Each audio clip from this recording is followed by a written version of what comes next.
찬송가 176장 찬송하시겠습니다.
오늘 우리에게 주시는 하나님의 말씀은 데살로니가후서 2장 1절부터 4절 말씀입니다.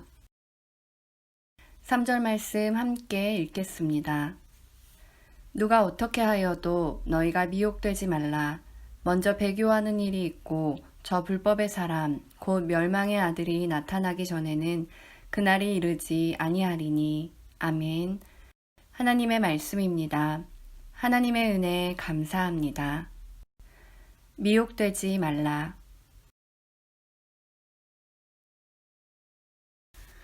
요즘은 남녀노소를 막론하고 많은 이들이 SNS를 이용해 자신의 견해나 재능을 표현합니다.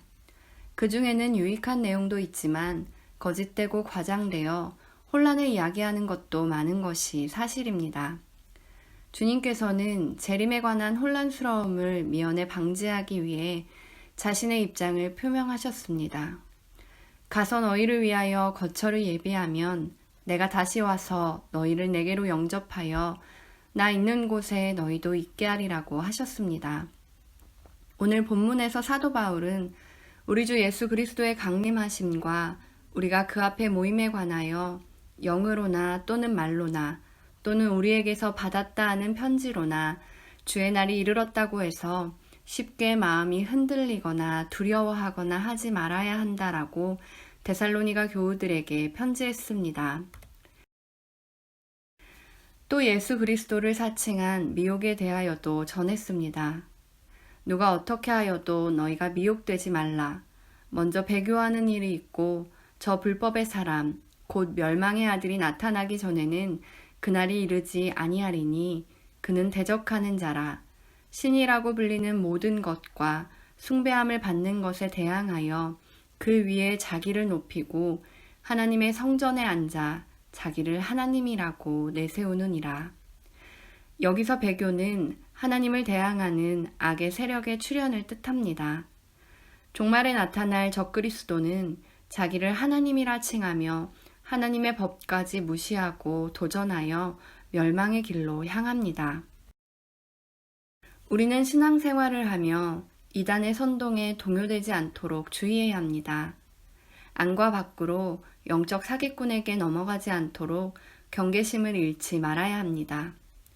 성경에도 또 거짓 예언자들이 많이 일어나서 많은 사람을 홀릴 것이다 라고 했습니다. 끝날까지 불법을 행하는 자들은 반드시 재림의 그날에 심판을 받게 될 것입니다. 바울은 서신을 통해 주의 날이 이르렀다는 거짓 교사들의 가르침을 바로잡았고 교훈으로 남겼습니다. 우리가 약속된 말씀을 믿고 주의 강림을 기다려온 하나님의 자녀들로서 끝까지 인내하며 서로 기도하고 합력하면 반드시 여러 미혹도 떨치고 이겨낼 수 있습니다. 나는 어떠한 미혹에 약합니까? 그 미혹을 이기려면 어떻게 해야 합니까? 이 시간 세 가지의 기도 제목으로 함께 기도하겠습니다. 첫째, 한국교회가 회개와 결단으로 코로나19의 재확산을 멈추는 일에 앞장서게 하시고 주님과 더욱 깊이 연합함으로 코로나19의 두려움에서 벗어나 믿음으로 이기게 하옵소서. 둘째, 세계 강대국에 휘둘리지 않고 남과 북이 평화통일의 주체가 되게 하시고 특별히 우리의 자녀들이 통일에 대한 마음을 품고 함께 기도하는 통일의 주체가 되게 하옵소서. 셋째, 431명의 태신자들의 마음 문을 열어주셔서 복음을 듣고 구원받게 하시고 우리가 입술로만 복음을 전하는 것이 아니라 이웃을 사랑하는 삶의 실천으로 복음의 능력을 전하게 하옵소서. 코로나19의 종식, 민족의 평화통일, 해피칸타타 생명플러스 1111을 위해 함께 기도하고 제가 마침 기도하겠습니다.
하나님, 우리는 날마다 수많은 미혹에 휩싸이곤 합니다.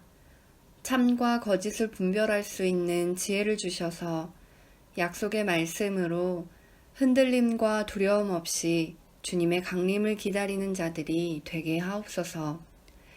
특별히 한국교회가 코로나19 재확산의 매개체가 되어버린 이 안타까운 현실 앞에 좌절하고 불평하기보다 회개하고 엎드려 하나님의 마음을 구하며 세상의 소금과 빛된 역할을 바르게 감당하는 참 교회로 변화되게 하옵소서.